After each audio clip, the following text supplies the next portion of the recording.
Nakarating na ang mga bida sa Battle Palace. Dumating sina Scott at Spencer, at nakitang nakapagpahinga at kalmado na si Ash. Humiling si Ash ng isang laban at tinanggap naman ni Spencer ang hamon. Dahil maganda ang sikat ng araw, naisip ni Spencer na magandang maglaban sa labas.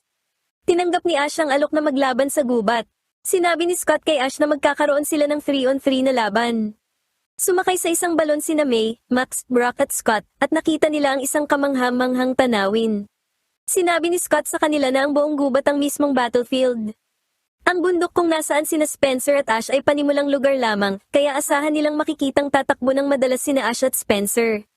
Dahil napakalaki ng battlefield, tumawag si Scott ng isang robot na magsisilbing camera upang mapanood ang laban. Umaandar na ang robot at inaabangan na nilang lahat ang pagsisimula ng laban. Samantala, nakita ng Team Rocket na magsisimula na ang laban at plano nilang samantalahin ito para manakaw si Pikachu. Inilabas ni Spencer si Shiftry at kay Ash naman ay ang kanyang Sceptile. Nagsimula si Sceptile gamit ang Bullet Seed, ngunit pumunta na agad sa gubat si Shiftry, kaya sinundan ito ni na Sceptile, Spencer, Ash, ng robot at ni Pikachu. Gumamit si Sceptile ng Leaf Blade at si Shiftry naman ng Quick Attack, kaya nagkasalpukan ng dalawang Pokemon. Gumamit si Shiftry ng Double Team, kaya hindi malaman ni Ash kung alin ang totoo. Gumamit si Shiftry ng Shadow Ball na nagtulak kay Sceptile sa tubig. Gumamit si Shiftry ng Rock Smash, kaya sumisid si Sceptile upang umiwas. Gayunpaman, lumitaw si Sceptile sa tuktok ng talon, kaya inutusan ito ni Ash na atakihin si Shiftry ng Pound at ng Leaf Blade, na tumalo rito. Kumilos na ang Team Rocket, ngunit na-trigger nila ang sarili nilang patibong, kaya nakulong sila sa isang lambat. Inilabas ni Spencer ang kanyang Venusaur. Ibinalik ni Ash si Sceptile at inilabas si Heracross, na kinuha niya pa mula kay Professor Oak. Lumapit si Heracross at dinilaan ang bulaklak ni Venusaur, kaya itinulak ito palayo ni Venusaur. Nagsimula si Heracross gamit ang Horn Attack, kaya sinalubong ito ni Venusaur gamit ang Razor Leaf.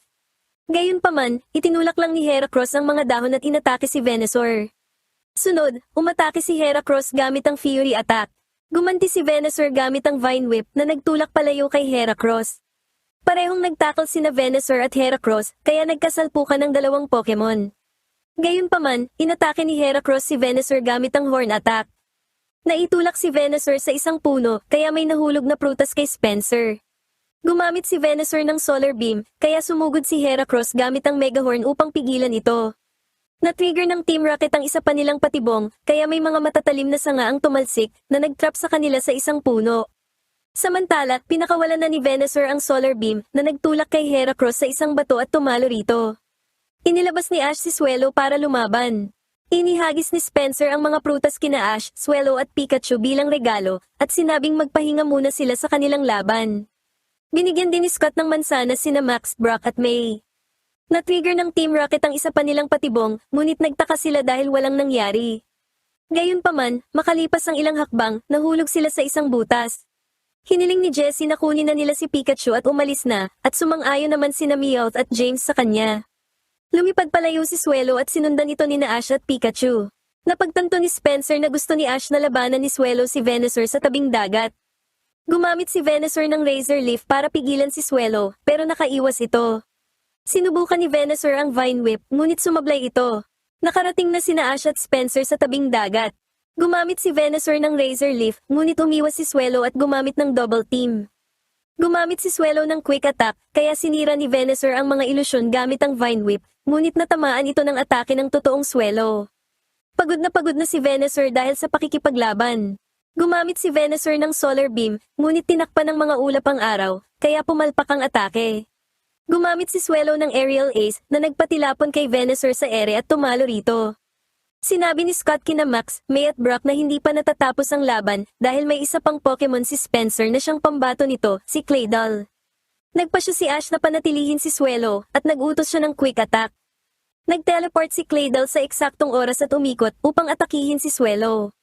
Napanumbalik ni Swellow ang balanse nito, bagaman mas umikot pa si Claydol na nagdala ng buhangin kay Swellow. Tinalo ni Claydol si Swellow gamit ang Hyper Beam. Tanging si Sceptile na lamang ang mayroon si Ash, habang kay Spencer naman ay si Claydol.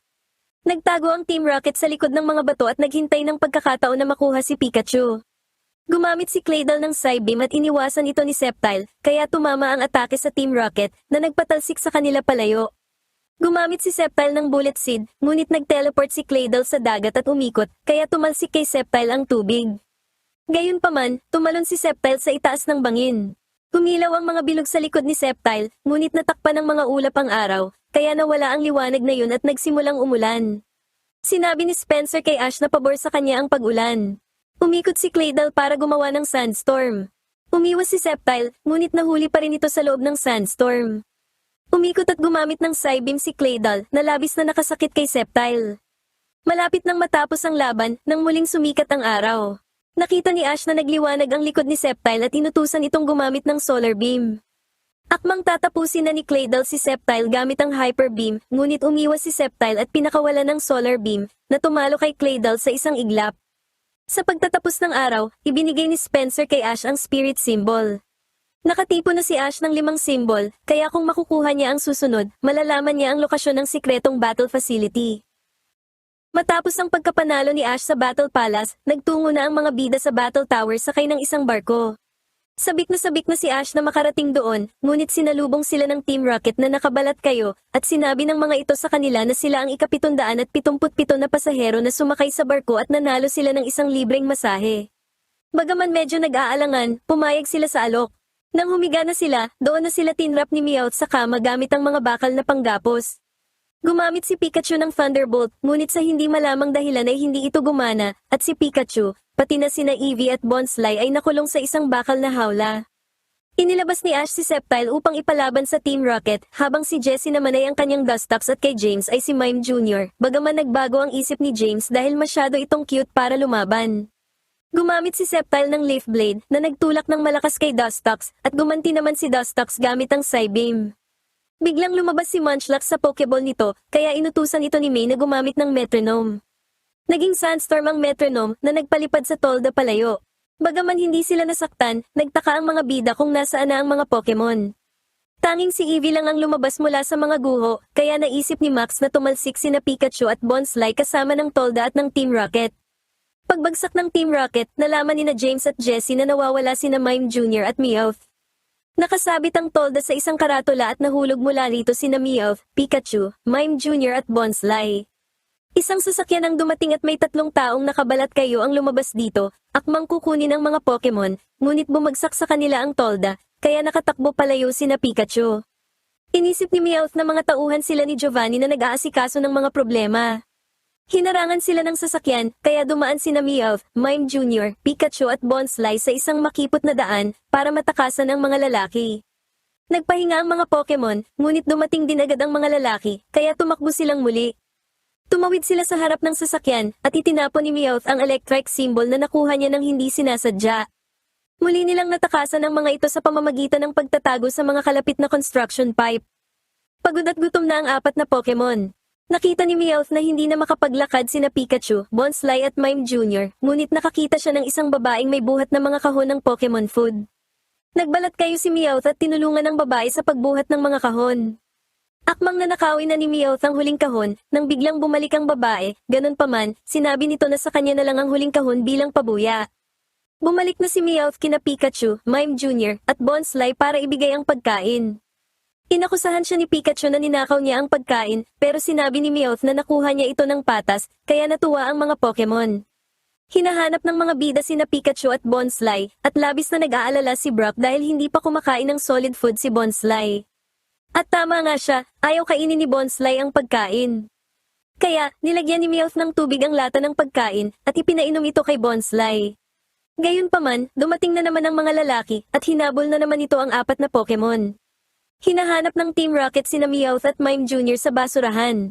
Nakakita si Jessie ng Mime Jr. at Bonsly, ngunit may mga suot na scarf. Tumakbo palayo sina Bonsly at Mime Jr. at nakita sila ng mga bida. Biglang dumagsa ang maraming tagahanga kina Mime Jr. at Bonsly na tumakbo palayo.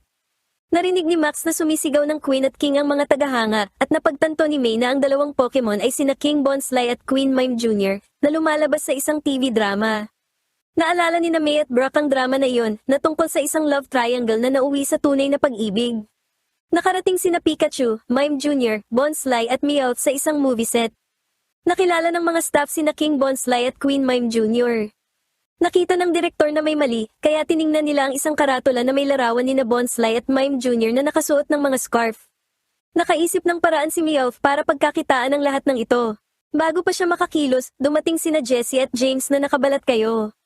Sinabi ni Jessie sa direktor na maaari niyang ipagamit sina Mime Jr. at Bonsly sa pag-arte at sumang-ayon naman ang direktor dahil wala pa siyang mahanap na pamalit sa kanyang mga aktor.